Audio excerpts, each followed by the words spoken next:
Welcome sa DRS 2.0. Fresh at nagbabagang happenings ba ang hanap mo? Mga padabarkads man yan o mga trending topics? Pwes, sagutin natin yan. Kaya naman isubscribe nyo na ang ating channel para sa mga nagbabagang balita everyday.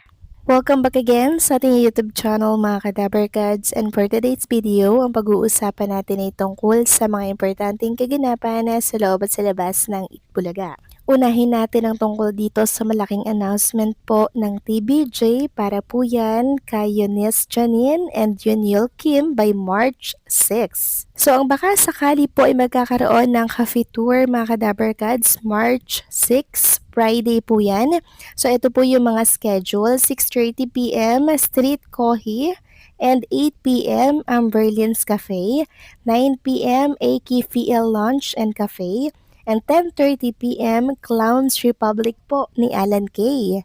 Right after nga po ng announcement na yan ng TVJ, ang dami pong naging masaya na Universe and Universe mga kadabarkads na all-out support din sa upcoming event ni Yunyul and ni Eunice. Samantalang nag-trending naman mga kadabarkads ang music video po ng TVJ nung nakaraang Sabado na kung saan ay ginampanan ni Jose, ni Maine, and syempre ni Wally Viola. Nag-viral at pinag-usapan ito nung nakaraan mga kadabarkads dahil naalala po at nagbalik sa kanilang mga ulirat at alaala itong si Yaya Dub and si Frankie. Mas sa kanila po nagpo-focus ang mga televiewers at online viewers instead po sa kumakanta sa music video mga kadabarkads. Tawang-tawa ang mga dabarkads natin. Samantalang binahagi naman ni Maine Mendoza ang groupie shot ng mga dabarkads nung araw po ng Sabado na kung saan naka-prom party nga po ang peg ng mga OOTD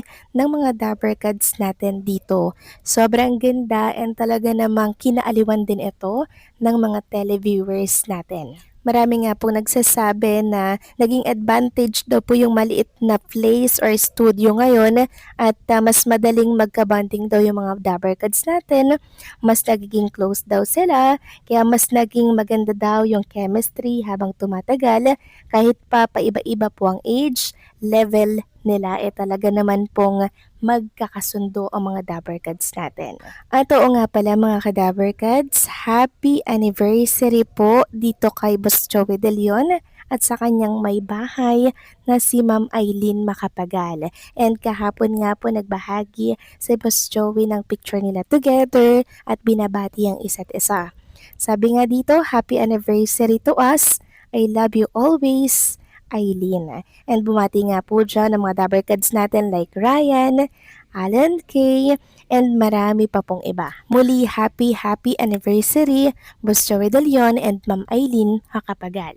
Samantalang silipin naman natin ang kaganapan sa mga singing queens natin na kung saan ay hindi na po madalas nakikita sa programang Itbulaga. So ang mga singing queens natin, ina-enjoy po ang kanilang mga vacation, iba't ibang ganap mga kadabarkads, pero still nagkakabanding at nagkakasama naman sila sa labas ng Itbulaga. Kahit na meron po silang sariling buhay, talaga namang gumagawa po sila ng way para po sila ay magkasama-sama. Pero nakakasad lang mga kadabarkads na dati araw-araw natin silang nakikita, tapos ngayon halos straight isang linggo, hindi natin sila nakakasama. Parang paisa-isa na lang, padalawa-dalawa, pero yung kompleto, hindi na po ulit na ulit mga kadabarkads, but hopefully magkaroon ulit ng chance na mag-perform sila together sa Itbulaga dahil marami po talaga ang nakakamiss sa kanila mga kadabarkads. At dahil dyan, napatrobak na nga lang po si SQ Jean. Sabi niya 15 years ago, mga panahong boyish pa, pero pinasali ng pageant tapos walang glam team, yung nahiram ko pang gown was sa pinang-abay, sariling sikap sa pagdali-daliri ng makeup.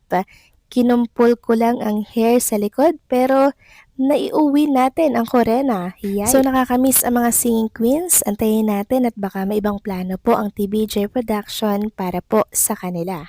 Samantalang next topic naman tayo, labos ang pasasalamat po ni Lucky M. Robles kay Sharon Reyes nung nakaraang Sabado. Ayon nga po sa kanya, grabe parang di ko maramdaman ang lalamunan ko after ng napakatodong duet with the crystal voice of Asia, Miss Sharon Reyes. It is a huge honor po na makaduet kayo, Miss Sharon. Sobrang happy po kami ni Kuya John Ryle Kiambao kahit di na namin maramdaman mga lalamunan namin. Salamat po ng maraming marami TBJ Productions, Itbulaga TBJ, Ma'am Jen, Tito Sen, Tito Joey, and Bossing Big po sa opportunity na ito. Salamat din po sa pag-guide sa amin, Mama Oreo Block, and Kuya Pedro Bosita Jr. and the Hollow Blocks. Thank you, Lord. God bless always, and salamat po ng marami sa inyo, Dabarkad, sa pagsuporta and pagmamahal. So, lagi po nagpapasalamat si Lucky M. Robles, mga ka-Dabarkads, no?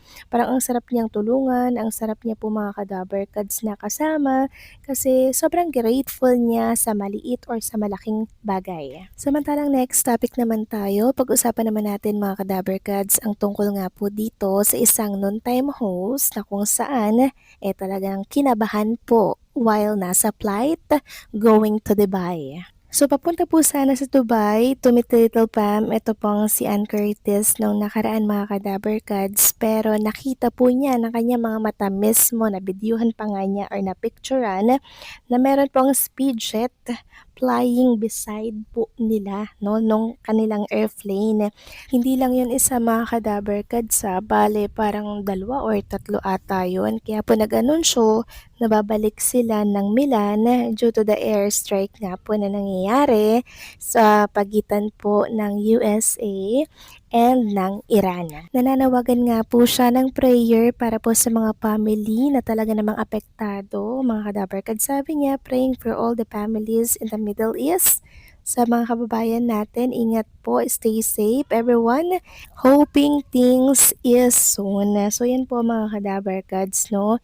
Isang non-time host po and talagang bumiyahe papunta sana ng Dubai, pero ito po yung karanasan na talagang hindi niya po malilimutan, and hopefully nga po ay matigil na po ang tensyon, bangayan, giyera sa magkabila pong panig, kasi syempre hanggat patuloy po na umaatake, nagbobomba po ang magkabilang panig, syempre ang dami pong madadamay, ang dami pong maapektuhan. Syempre meron tayo dyan mga OFW, katunayan po yan, meron pong isang Pinay na nasawi dahil po dyan sa kaguluhang yan mga ka-Dabarkads. Parang taga Pangasinan po ata yun. And I'm sure nabalitaan nyo na din po yan mga ka-Dabarkads. Kaya kung may time po kayo, isama po natin sa prayers na sana po ay matigil na po yung gyerang nagaganap sa USA and sa Iran, kasi syempre tayo rin po ang maapektuhan yan,